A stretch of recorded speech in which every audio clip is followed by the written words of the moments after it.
Hi, and welcome to the Speaking Your Brand podcast. I'm your host, Carol Cox. This episode was recorded back in March and has already been packaged and ready to go. So I'm adding a new pre-intro here at the very top because I couldn't not say something with what's been in the news the past couple of weeks here in the US. Now, if you've been listening to this podcast for a while, you know I don't shy away from uncomfortable subjects, especially around sexism and racism. And really what those things mean to me is that making sure that we are recognizing and respecting and valuing every single person's full humanity. My background in local politics and as a political analyst on TV news has certainly given me lots of practice in talking about tough topics. But you'll find if you work with us that we like to focus on the positive aspects of thought leadership and the message and the speeches that you're putting out into the world, that better world that you can help your audience imagine. We like to have fun and we like to laugh, and I'm an eternal optimist by nature. However, thought leadership isn't just about the positive. It's also about talking about uncomfortable topics, even when we don't have the answers or know exactly what to say or what we can do or how our audience will react. I don't know exactly what to say about what happened in Buffalo, New York this past Saturday. I'm saddened and sickened by the hate-fueled racist killings that targeted Black women and men. My heart goes out to Black communities across our country. No one should have to live in fear. But my thoughts and feelings are the starting point, not the end point. There are so many specific actions I can and try to take, from purchasing books written by Black women, to showcasing Black women here on the podcast and at our events, to hiring guest speakers, team members, contractors, and vendors who are Black women and women of color, to working diligently to create a company culture that supports inclusion and diversity, and being willing to be shown my own blind spots and missteps. And then a couple of weeks ago, news hit with the leak of the draft opinion of one of the Supreme Court justices about overturning Roe v. Wade and removing rights that women have had in this country for the past 50 years, and by doing so with incredibly misogynistic arguments. And now I wonder what rights they'll go after next: same-sex marriage, birth control and other reproductive rights, civil rights, and voting rights. But of course, they're already doing that. And I tell myself I'll keep voting for and donating to progressive political candidates who support women's rights and human rights. But I also vacillate from anger to sadness and from determination to dismay. I remember when I was a teenager in the early 1990s learning about feminism and the women's rights movement. And at first I was really confused. Why would women need a movement to claim equal rights? Of course we were equal. After all, I knew I was as smart and capable as any of the boys in my classes. And then as I got into my 20s and started experiencing sexist stabs here and there, I realized that as a woman, I wasn't necessarily seen as equal. I felt the backlash from being a strong and confident woman in my opinions and my ambitions. Yet I took comfort in knowing that the law was on my side to provide me with the same life options as a man, including the protections accorded by Roe v. Wade. We are now witnessing a generation of young women who have fewer rights than their mothers and grandmothers had, and not have the comfort I at least had, that their choice when and if to have children is theirs to make. Unfortunately, we are witnessing the backlash that has been brewing for years as women have entered the public sphere, gained a public voice, and sought equal rights. This is why my mission, our mission at Speaking Your Brand, of empowering more diverse, progressive women to find and use their voice, to tell the stories that need to be told, and to activate ideas for change, is what drives the work we do every single day. To all the women I know and to all the women listening, thank you for using your voice. We will be heard. Now on with the regular show. This is a wide-ranging and important conversation about why women struggle to get into more leadership positions, from companies to governments. This is what my guest, Mary Ann Sieghart, calls the authority gap. Listen in on this episode of the Speaking Your Brand podcast. More and more women are making an impact by starting businesses, running for office, and speaking up for what matters. With my background as a TV political analyst, entrepreneur, and speaker, I interview and coach purpose-driven women to shape their brands, grow their companies, and become recognized as influencers in their field. This is Speaking Your Brand, your place to learn how to persuasively communicate your message to your audience. Hi there, and welcome to the Speaking Your Brand podcast. I'm your host, Carol Cox. I'm going to start this episode off with perhaps a bit of a controversial question. Why do we, and I am including myself in this, often feel so much more uncomfortable having a woman in a position of authority than we do men? My guest, Mary Ann Sieghart, is a London-based journalist and broadcaster and author of her new book called The Authority Gap: Why Women Are Still Taken Less Seriously Than Men and What We Can Do About It. And what Mary Ann calls the authority gap isn't just a challenge of how men see women, but also how we as women see other women in positions of power and authority.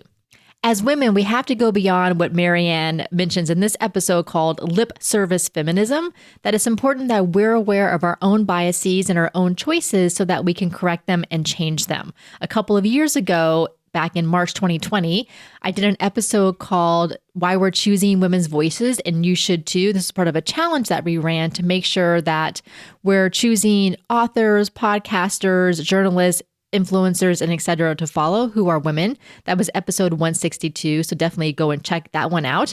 And then Mary Ann's book is about this idea of the authority gap, which is what we're going to talk about in today's episode. If you've been listening to this podcast for a while, you've heard me talk about what I have called the expert trap, which is different than the authority gap. The expert trap and what often holds women back from thought leadership. That was last year in episode number 241. So you can go and check that one out as well after you listen to this episode. And the links to these related podcast episodes are in the show notes.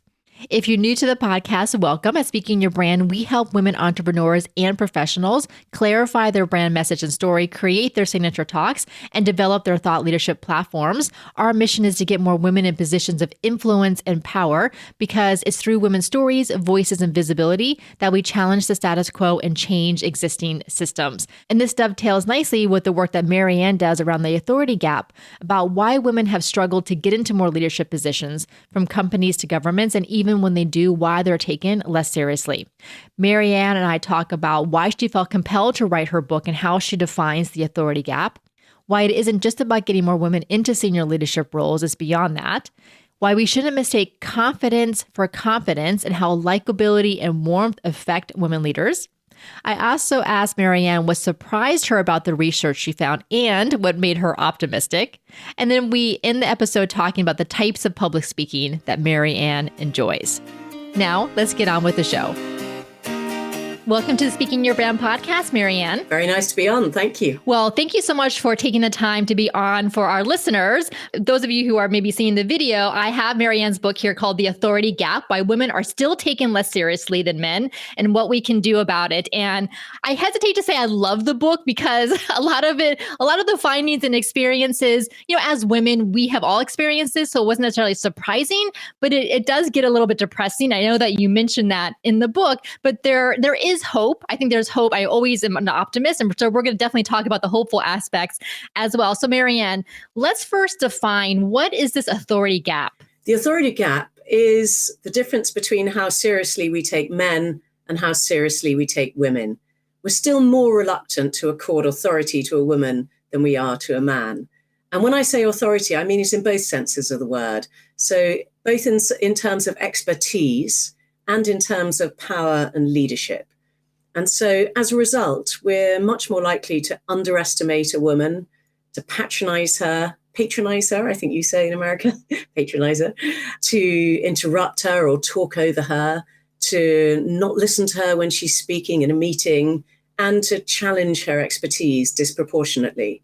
And when it comes to power and leadership, we often feel much more uncomfortable having a woman in a position of authority than we do a man. Yes. And I know you're based in London and I'm here in the United States. And we have definitely seen this with our various female leaders on both sides of the Atlantic. Of course, most famously Hillary Clinton's election campaign in 2016. And then, and I know, Mary Ann, for you, everyone from Tony Blair's wife, Cherie, to Theresa May, Margaret Thatcher, way back in the 1980s, and the way that we kind of box women in and the roles that they can have. So let me go a little bit personal before we kind of zoom out to global leadership. perspective. Mary Ann, why did you feel compelled to write this book? Was it just a series of experiences you had, or where did you finally decide, okay, I need to write this book? I guess it's something that's been bugging me from the age of about 3. I mean, even as a small child, I hated being patronized. I hated it when my brother was allowed to do things that I wasn't. I hated being told that's not ladylike. Who cares if it's ladylike or not? And as I grew older, I just noticed so often that people, particularly men, but not just men, by the way, this isn't a man-bashing book because women do it too, but particularly men would underestimate me. They'd ask me what I did, and I'd say, I'm a journalist. I should say at the time, I was a pretty senior journalist and an assistant editor of the Times in London. And this would be a classic conversation. They'd say, what do you do? And I'd say, I'm a journalist. And they'd go, freelance, start at the bottom. And I'd say, no, actually, I'm on staff. Oh, they'd say, and where do you work? And I'd say, the Times. Oh, they'd say, and what do you do there? And their voice would rise at every iteration of this. And I suppose they were thinking that they were being flattering, but actually it was pretty insulting, because what it proved was, and this is what I write about in The Authority Gap, what it proved was that their default assumption of me was that I was going to be junior and probably boring, and I was surprising them with the fact that I wasn't. And as I got older and gained more in confidence, I would occasionally say to a man like this, just out of interest, if I'd been a man, would you have started the conversation the same way and asked me if I were freelance? And they generally think for a moment or two and say, no, I guess I wouldn't. And Mary Ann, the stories that you write about in the book, your own and other women's as well, and we'll get to some of those, but I love it toward in the beginning. I think this is your first chapter. You have these couple of paragraphs where it's almost like you're talking to men and you're reversing the gender roles. And you say, like, imagine if it was the other way around, and then you go through these different scenarios. And then you had one in particular, which is because I'm also working on a book, right? And you've published a book, and I hear this from other women who write books as well. They said, imagine writing a book and half the population doesn't want to read it or won't read it because it's written by a man. That was the counterfactual. But in this case, it's because it's written by a woman. And I had Katrine Marcel on this podcast. I don't know if you're familiar with her, a few months ago, and she writes a lot about economics. If it was a man writing the books that she wrote, everyone would be reading them, right? And for this book in particular, what have you experienced as far as men either wanting to read it or not wanting to read it, or even review it? I really want this book to be read by men. It is so important that men read it. And of course, I want women to read it, and I'm sure they will, and it will give them all sorts of incredibly useful ammunition in their lives. But if men don't read it, the world won't change. And in fact, I had very long arguments with my publisher about the design of it. Actually, not the American design, but the British design, which is completely different. And they kept coming up with these sort of very gentle pastel colors. And I said, no, it needs to be bold. It needs to be graphic. It needs to look almost like a men's deodorant advertisement, Yes. and we had a long argument about whether I should call myself Mary Ann Sieghart on the cover or M.A. Sieghart. And it would have been a sort of an in-joke, a sort of meta point to call myself M.A., like J.K. Rowling, say. But it would have got more men to read the book, because the tragedy is that we women will read roughly 50-50 books written by men and books written by women. Men, on average, it's 80-20. So that means they will read 4 books by a man for every book by a woman. And this is part of the problem. And you asked me earlier why I decided to write this book. Of course, it's been annoying me all my life. But actually, the reason I decided to write it now was that I felt that I had earned my spurs in a man's world, because I've spent most of my life being a political columnist, business journalist, and a political journalist, stereotypically male world. And I'd earned my spurs enough there for men to take this sort of book seriously now. And in fact, in the Sunday Times in London, which is the equivalent to the New York Times, it was the book of the week. It was the first book reviewed that week by a man. And he said, I warmly recommend this book to other men. And I thought, oh, my life is complete. That was what I really wanted to happen. Oh, well, I'm really glad to hear that. And that's the hopeful part that gives me hope as we kind of read through this book and learn about these different things. And so I'm going to pull out a couple more sections from the book. So you talk about, I love this phrase, lip service feminism, and that, as women, we have unconscious biases just like men do, because we all grow up in the patriarchy. That's all how we're socialized and culturalized. And I know that I myself have had to be more intentional about seeking out women authors for nonfiction books and, women's voices in the podcast I listen to, especially in the like politics and news avenues. And so can you tell us a little bit about what you found regarding the biases that we all have regarding women's authority? Yes, as you say, we've all grown up in the patriarchy. We've probably, most of us, grown up in a family in which our father earned more, probably worked more, maybe had more authority at home than our mother. And we've all grown up in a world in which even now men are still basically in charge. And quite a lot of men, when I talk about this book, say to me, oh, that's just out of date. It's all over now. We've got lots of women in top jobs. Well, we don't have nearly as many women as men in top jobs still, 3 times as many men in Congress as women, for instance. And I think in the Fortune 500, it's still more than 90% male CEOs. So, once we get to 50-50, I will concede that we've got rough gender equality at the top. But the point I'm making is that it's not just getting women into these jobs. It's changing the way that we perceive and react to and interact with women. That's what we have to do, because at the moment, as I say, our default assumption is that a man knows what he's talking about until he proves otherwise, whereas for a woman, it's all too often the other way around. And women have this bias as well as men because of the world that we've been brought up in. So I made a radio program actually about women's bias against women. And I asked the listeners to imagine a hijacker bursting into a cockpit of a plane and attacking the pilot. And then I said, now, how are you picturing the pilot? I bet you're thinking of a white middle-aged man. And a woman called Margaret Oates tweeted, she said, driving home in uniform, I was listening to this program on the radio. And yes, I pictured a white middle-aged pilot, despite being a female pilot. And that just shows how ingrained it all is. And so we all have to question our biases. I mean, they're unconscious. They're called unconscious for a reason. We don't do it on purpose. We don't, when we're walking up to a man and a woman standing together, automatically address the man first on purpose. We do it because it's programmed into us. And so we can't put a lid on it, and we shouldn't feel ashamed of it because there's nothing we can do about it, but we can correct for it once it manifests itself. So I'm just asking people to be more aware. Listen as attentively to the women around the table as to the men. If you find yourself interrupting women more than men, just stop it. If you look on your bookshelves and find that there are many more books by men than by women, you can change that very easily. If you use Twitter and you find that you're following many more men than women, you can change that very easily. There are all sorts of things that we can do almost instantly to change this. But if we're not aware of it in the first place, we won't. Yeah, excellent suggestions, Mary Ann. I really appreciate those. And I love that you've interviewed so many women leaders, so global women leaders, as well as women career professionals and even women college students, so younger women as well, to kind of get the breadth of their experiences. And I remember the one story about, I think it was Pope John Paul II, who went to meet the president of Ireland. Can you share that story? Okay. Yeah, so it was Mary McAleese, and she was president of Ireland, and she led a delegation to the Vatican to meet the Pope. So incredibly formal occasion, state visit.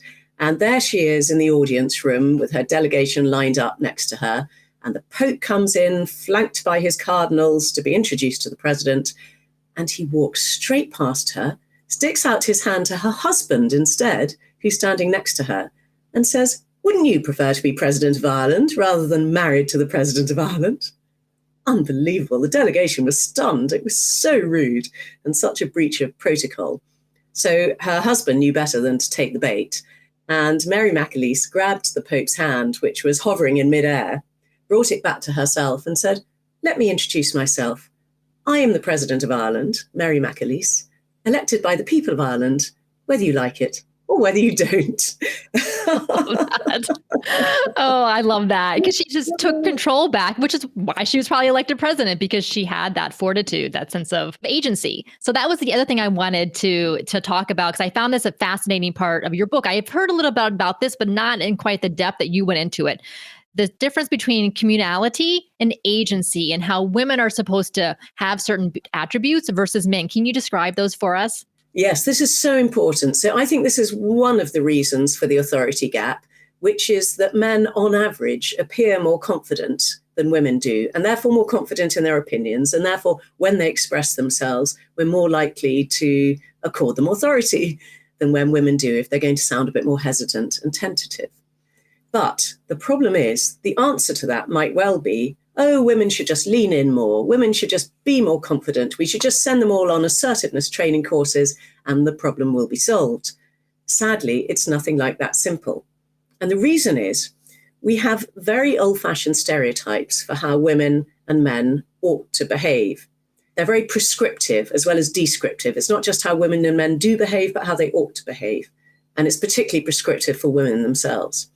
So women, in social psychologist terms, are supposed to show communality. They're supposed to be communal.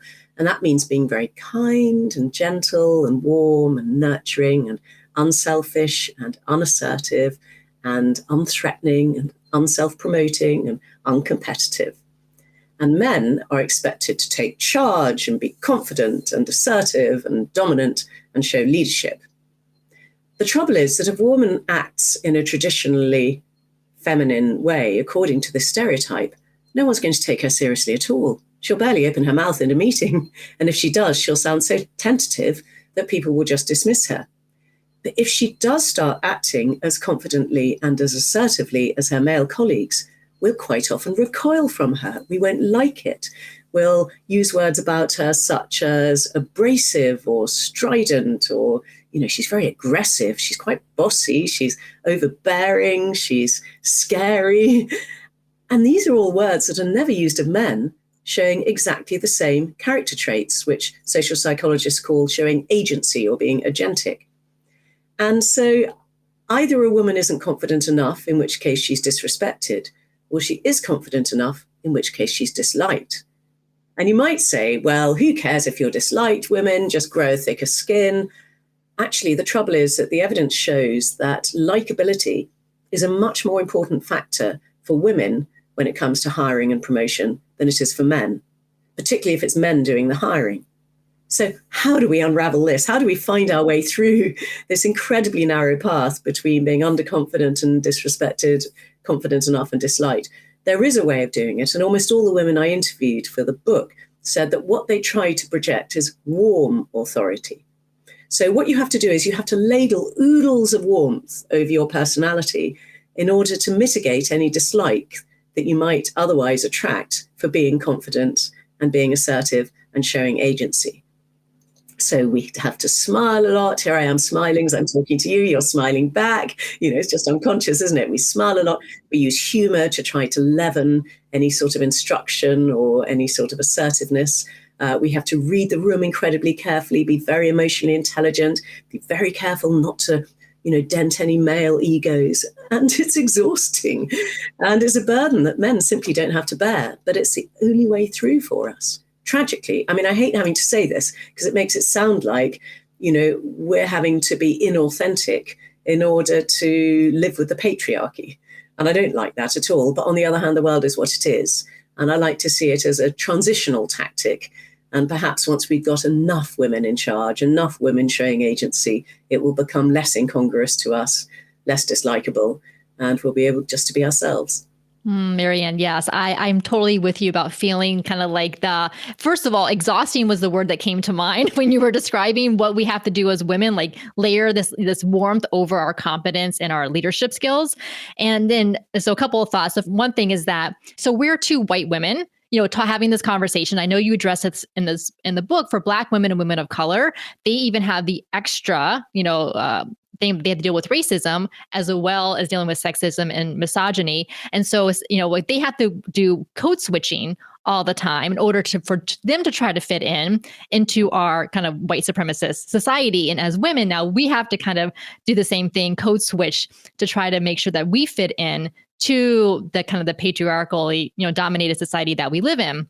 And so in your book, what other research or findings did you discover regarding Black women and women of color and some of the things that they have to do in addition to what we have to do as white women? Okay, well, interestingly, in one sense, it works in their favor because our stereotypes of Black women are that they are confident and feisty and sassy, all these words that are often used stereotypically of Black women.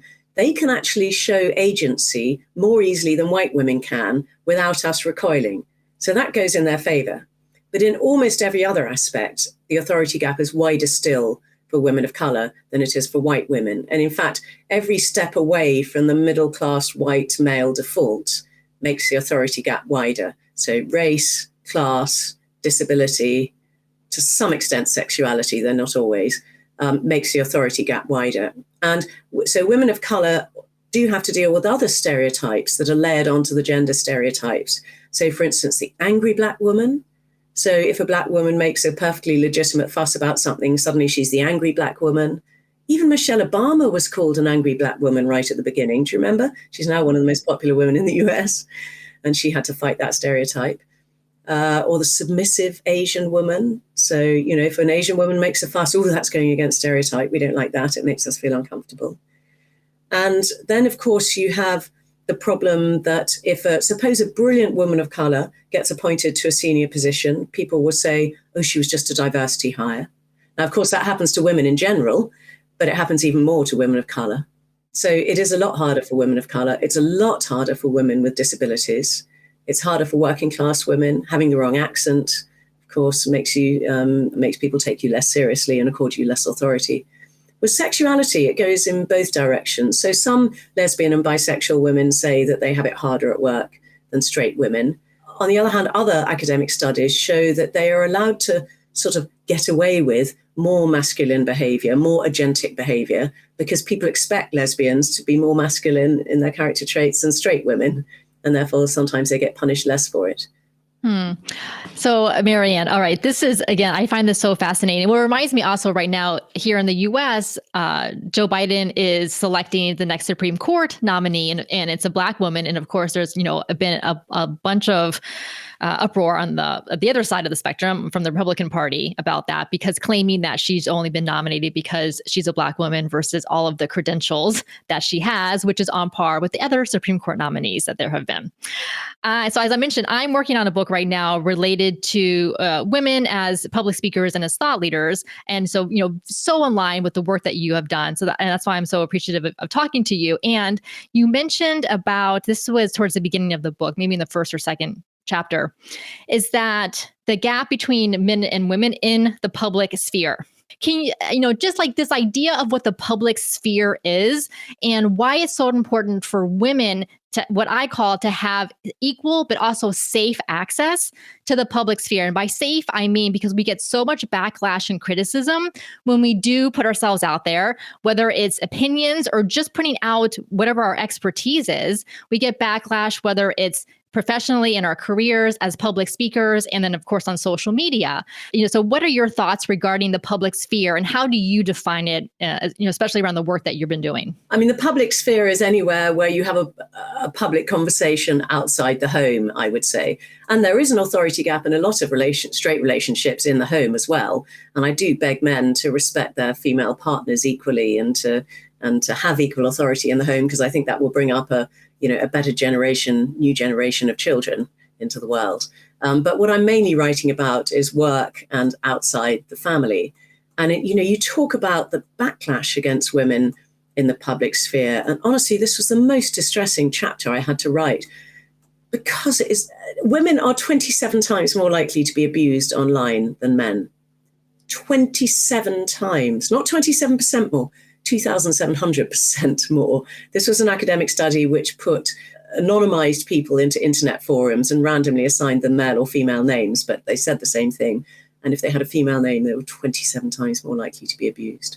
And I'm sure in the US, certainly in the UK, female politicians, any female in real, genuine public life gets the most appalling abuse on social media. And not just abuse, but rape threats, death threats, doxing, telling people where they live, saying, I'm going to throw a bomb over, I'm going to put a petrol bomb through your front door at 11 o'clock tonight, and I want to see you and your children burn. That sort of thing happens to women in public life, not to men in public life. And these sickos are just trying to impose a tax on us speaking out in the public sphere. But what's even more depressing in a way is that it's not just these famous women who get this sort of thing. It could be a 13-year-old girl putting up a YouTube video about braiding her hair and she'll get a rape threat in the comments section. I mean, how sick do you have to be to want to do that? It's really horrible. Wow, it is. I did not realize 27 times more abuse online that women face. And so then, my next question becomes why? They're like, why, like, what is the deeper reason? Yes, we can say the patriarchy, but what is it that, men socialized, brought up in our societies? What is it that they're so afraid of? Irrelevancy? Because, if women are seen as equal to men, like what at their core, and then this is like turning into psychology discussion, maybe it's a little bit different, but do you have any hypotheses about this? I think that men are scared not of us being equal, but of us being superior. So when they start to lose male privilege, they feel not leveled, but flattened. That's what they're scared of.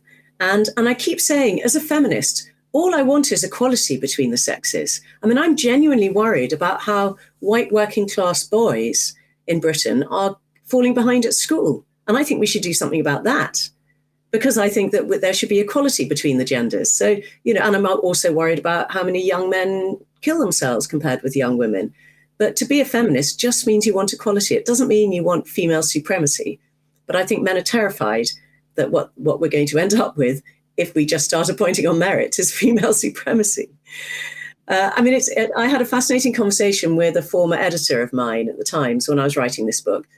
And he said, from a position of complete ignorance, he said, "Oh, your thesis is completely out of date," and started telling me where I'd gone wrong. And I thought, how funny, does he not notice the irony that he's displaying the very behavior that I'm writing about, which is challenging my expertise from a position of less expertise than me?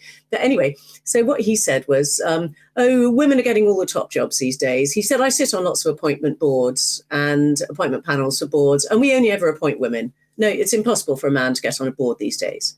So I said, "I think you'll find that's not the case." He said, no, believe me, I know about this. So the next day, by chance, I got my monthly email from a boards organization that told me who had been appointed to boards in the previous month. And it was 20 men and 19 women. But he saw that as men not having a chance anymore. You mentioned that some of the pushback that you got when you initially started talking about this idea of the authority gap is that, it's outdated. We must be beyond that now because, look, there's women in positions of leadership and power in different areas. And yet that's not necessarily the case, as we know. And so, Mary Ann, I know you've talked to some transgender individuals and their experiences. So can you share a little bit about that and what they found? Yeah, sure. And there's actually a huge amount of academic evidence to prove the existence of the authority gap. But what I found so fascinating talking to these people is that they are the most brilliant scientific experiment to prove the existence of the authority gap. Because normally as a woman, suppose you are, say, up for promotion against a male colleague and he gets it and you don't, and you may suspect that bias was at play, but it's terribly hard to prove because he might just genuinely be better than you. But if you talk to a trans person who has lived as both a man and a woman, what you're doing is you're controlling for all the other variables and isolating the one that matters, which is gender, because they're exactly the same person with the same ability and intelligence and experience and personality and body of work. And if the only thing that has changed is their gender and they're treated completely differently as a result of that, I think that proves the existence of gender bias and the authority gap. So I tell the story in the book of two middle-aged Stanford science professors who each transitioned in opposite directions at the same time by chance. Ben Barres, a neuroscientist, once he started living as a man, he said, "I've had the thought a million times, I'm just taken more seriously now. My work is taken more seriously. The same damned work," as he put it, is taken more seriously now that I'm living as a man. And someone who didn't know his history was overheard at the back of one of his seminars saying, "Oh, Ben Barres gave a great seminar today, but then his work's so much better than his sister's," i.e. his own work. Oh my goodness. Yeah. And meanwhile, Joan Roughgarden, who is an evolutionary biologist, transitioned in the opposite direction. And she said when she was living as a man, she felt like she was just on this conveyor belt to success. She said everything was so easy for her. She got promoted very fast. She got paid really well. She spoke, people listened, and she was treated with great respect. Once she started living as a woman, she said, all that changed. And she came up against all the authority gap behavior that I've been talking about, being interrupted, being dismissed, being challenged, being patronized, being underestimated. And she said, to start with, I thought, well, if I'm going to live as a woman, I'm darn well going to be discriminated against like a woman. And then she said, well, the thrill of that's worn off, I can tell you. And her conclusion was, men are assumed to be competent until proven otherwise, and women are assumed to be incompetent until proven otherwise.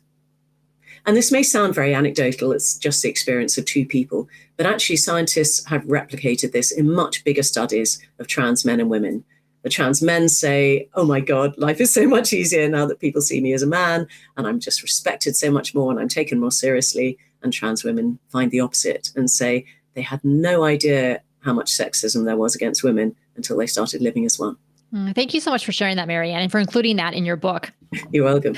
So let me ask you this, Mary Ann. Of everything that you were discovering and all the interviews you did for writing this book, what surprised you the most? I think what surprised me the most was I was expecting younger men to be much less biased than older men. And my assumption was that give it another few generations, and we won't be talking about this anymore because we won't need to. And all I wanted to do was just hurry it up a bit. And what surprised and depressed me was that this isn't the case. And you would have thought that these millennials and Gen Zs, whose antennae are so acutely attuned to racism, to homophobia, to transphobia, would be just as sensitive when it comes to sexism. Sadly, they're not. So one study was done of thousands of people in lots of different countries, asking them their attitudes towards women in leadership. And, are women as suited to men at, say, political leadership? And young men were more sexist on these questions than older men were. And then another study I cite was done with biology students, so 19, 20, 21-year-olds at college. And they were asked to identify who were the smartest and best informed members of their class. And they were asked this question several times during the course of an academic year. And the young women were completely accurate in identifying the smartest and best informed members. The young men almost uniformly nominated other men, even when the women were better. And this bias actually increased during the course of the year. The more exposure they had to these smart and well-informed women, the less they wanted to admit that they were any good. Wow, that is a surprising finding and very depressing at the same time. So, Mary Ann, my next question was, what are you be optimistic about? Like, what can we be optimistic about regarding this? And I know you have your last section in the book is about what we can do, individuals, teachers, employers, et cetera. So what are some things that we can start doing? Yes, I counted the other day, there are 140 solutions in the back of the book, which, are far too many for me to enumerate now. But the reason there are so many is, A, this infects every aspect of our lives, wherever we live and whatever we do. And B, the authority gap itself is an accumulation of small acts of behavior, which none of them at the time are career ending. They're very annoying. You try to make a point at a meeting and someone just talks over you. It's very annoying, but it's not final. But they roll up like compound interest over the course of a lifetime. They accumulate to create this enormous gap between women and men when it comes to achievement and opportunity. And therefore, I think the solutions also have to be small, but will roll up in a positive way to narrow the gap. And so it is very important to recognize, as I said at the beginning, that we all harbor this unconscious bias. However liberal or intelligent or even female we are, we harbor this unconscious bias. And the first thing we absolutely have to do is admit it, be aware of it, try to correct for it. Otherwise, what are the other 139? I don't know where to begin. I think one really important one, actually, is not to mistake confidence for competence, because they're absolutely not the same thing. And there are so many reasons why men, on average, are more confident than women. For a start, they don't come up against all this behavior of being constantly undermined or man-demined, as I call it, constantly, talked over, challenged, not listened to, patronized, underestimated. They don't get that. And if you do get that, of course, it's going to dent your confidence. If every time you speak up at a meeting, people just, knock down your hypothesis, of course, you're going to start feeling less confident about yourself. So the way we're treated in adulthood makes us less confident. The way we're treated in childhood also makes us less confident. So to start with, this really depressed me. A study asked parents to estimate the IQ of their children, and they estimated their boys on average at 115 and their girls at only 107, despite the fact that girls develop faster than boys, have a bigger vocabulary than boys, do much better at school than boys, all the way from kindergarten right up to PhD level. They outperform boys. And yet parents are believing that their sons are cleverer than their daughters. And therefore, sons are going to subliminally absorb this notion that they're cleverer than their sisters. And girls are going to subliminally absorb exactly the same notion. And in fact, the same researchers asked adults to estimate their own IQs. And the men, on average, put them at 110 and the women at only 105, despite the fact we know that IQs are identical between men and women, except at the very ends of the IQ spectrum. And therefore, men are more likely to be overconfident of their ability and women are more likely to be underconfident. So if we take people at their word, we're going to be hiring and promoting men faster than we do women, which is exactly what happens at the moment. Even though the man may be overconfident of his ability and not actually all that competent, and the woman may be underconfident, but super competent. And that is just such an important thing to understand. It's why we end up with so many mediocre men at the top of organizations and so few women. Yes, Mary Ann. And again, I appreciate all of the suggestions that you have in the book. And I, again, highly recommend listeners, of course, get your book and then go through those suggestions as well. And I think awareness is almost like, I liken it to meditation. Meditation, the practice of meditation is not that your thoughts are going to go away and your mind's not all of a sudden going to be empty of thoughts. Is that you notice the thoughts much quicker and you notice your reactivity much quicker than you would before. And I feel like it's the same thing with unconscious biases. It's almost like the practice of making them less unconscious and more conscious so that we can almost stop whatever our instinctual behavior is before it goes further. That's right. I mean, even I find myself doing this, and I've written a whole book about it. So I might hear perhaps a young woman being interviewed on the radio, and perhaps she's got quite a high voice and sounds a bit childish in the way that men can't because their voices break. And my first reaction will often be, oh, I wonder if she knows what she's talking about. And I'll go, no, stop it. Listen to the content of what she's saying and don't judge her by the pitch of her voice. But if you're not aware of yourself doing this in the first place, you're never going to correct for it. So that would be my overarching recommendation. There are all sorts of other recommendations there for colleagues, for employers, for parents, for partners, for teachers, for the media, for governments. I don't suppose you want me to go through them all, but I'm happy to pick up a few. Well, I think the starting with the awareness is, like you said, step number one. And I also want to make sure to talk about public speaking in this as well. And so let's go ahead and do that. So, Mary Ann, I imagine that, as a journalist, and you said you host a radio program, and then now as an author, you must go on the speaking circuit to promote your book. Probably things are a little bit different now because of COVID than they would have been pre-pandemic. But I guess share with us what types of public speaking engagements do you most enjoy doing? What do you look forward to? What types of audiences? That kind of thing. I generally really like public speaking. Having been nervous when I was younger, I now enjoy it a lot more. And it's so much just to do with practice, isn't it? The more you do it, the less terrifying it is. On the other hand, I find, and I'm doing a lot of talks and sort of fireside chats to talk about the authority gap. And I find myself gravitating much more towards the fireside chat, the in conversation with, than the 40 or 45-minute lecture with slides. I can do the 45-minute talk, but I find it sort of depleting because you're constantly on transmit. You have to inject so much energy into it. And you know that it's harder for the audience to take in than if they're witnessing a conversation between two people. And so I generally say to the organizers, I'm happy to give a talk, but I think the audience will prefer a conversation because it's somehow easier on the ear and sometimes on the eye to be watching and listening to two people talking than to be lectured at. And I say to them, I can get exactly the same material across in the sort of conversation I'm having with you here, for instance, as I would if I were giving a speech. But I think it's less exhausting on both sides. I don't know whether you agree, Carol. Yes. And I'm so glad you mentioned this, Mary Ann. This is the premise of the book, is really taking what we think of as a traditional model of public speaking and flipping it on its head to what I call more a feminist, but we could describe it even as a more feminine mode of public speaking. So what I call the traditional mode of public speaking is very one way. You as a speaker are, giving information to the audience, and they're just like a passive receptacle to your information. So it's one way, it's hierarchical, like you're very much above the audience, and it's very ego based. I'm the speaker, the spotlight's on me, everyone has to listen to me for 45 minutes versus this new mode of public speaking. I think as women, we gravitate towards this just because we enjoy it so much better. The energy output we enjoy so much better is this two-way, this dialogue. Maybe it is communality because this is how we're socialized. Like we want to make sure the audience is participating and getting and feeling a sense of what and being involved in what we're talking about versus just passively receiving it. That's so right, because I don't care about the ego side of it at all.